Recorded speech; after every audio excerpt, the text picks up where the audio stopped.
For more than 4,000 years, one question has followed the Great Pyramid of Giza. How did they actually build it? The monument is enormous. Millions of stone blocks had to be quarried, transported, organized, and somehow lifted into position with extraordinary precision. And yet, the people who built it left us no complete instruction manual. No surviving blueprint explains the entire process. No ancient text says, step by step, this is how we built the Great Pyramid.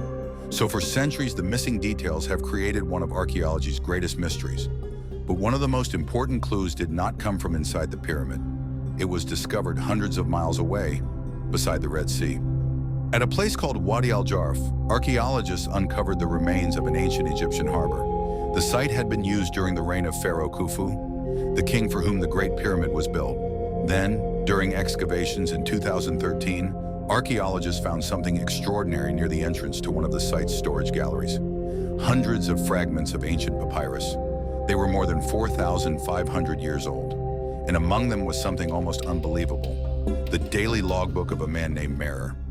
Merer was an Egyptian official who supervised a team of workers near the end of Khufu's reign. And unlike the myths and theories that would appear thousands of years later, Merer was actually there. His records describe the daily activities of his crew, and some of those activities were directly connected to the construction of the Great Pyramid. Merer recorded his team transporting limestone from the quarries of Tura near modern Cairo. The stone was moved by boat through the Nile system toward a place the Egyptians called Akhet Khufu, the horizon of Khufu, the pyramid complex at Giza. And this is where the story suddenly becomes much bigger, because Merer's diary does not describe a mysterious lost technology.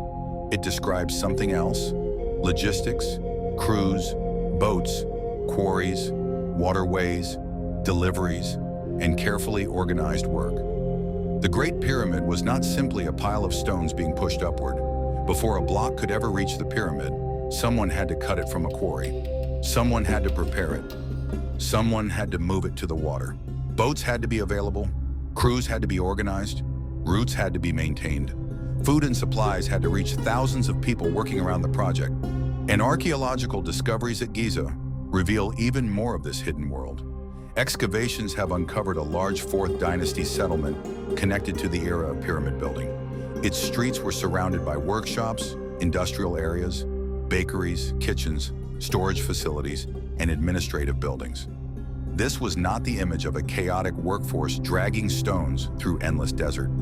It was an organized system capable of supporting huge numbers of workers and specialists. Researchers have also found evidence that waterways once reached much closer to the pyramid building zone than the modern landscape suggests. During periods of high Nile water, boats could move materials toward the construction area through channels and harbor facilities that have since disappeared.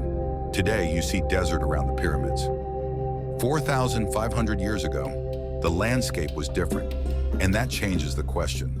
Instead of imagining every stone being dragged across endless dry sand, the evidence points toward a much larger transportation network built around the Nile. But there is an important limit to what the evidence tells us. Merer never wrote down exactly how the builders lifted each block to its final position. His diary does not reveal the exact shape of the ramps used at the Great Pyramid. It does not give us a complete construction blueprint, and archaeologists still debate parts of the lifting process. Other discoveries give us clues. At the ancient quarry of Hatnub, researchers uncovered a steep ramp system with stairways and post holes that may show how Egyptian workers hauled heavy stone up difficult slopes. But that ramp was found at a quarry, not on the Great Pyramid itself.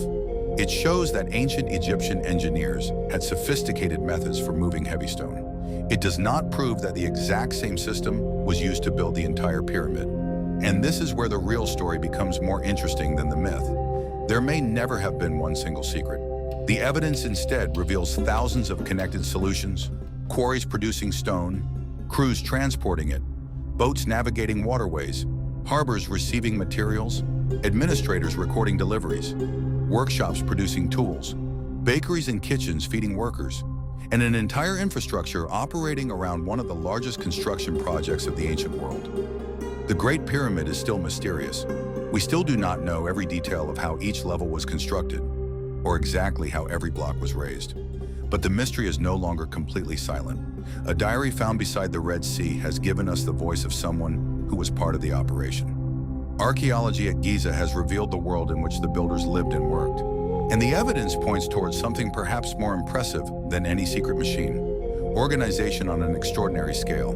The Great Pyramid may not have been made possible by one lost technology. It may have been made possible by an entire civilization, working like a machine. And after 4,500 years, we are finally beginning to understand how that machine worked.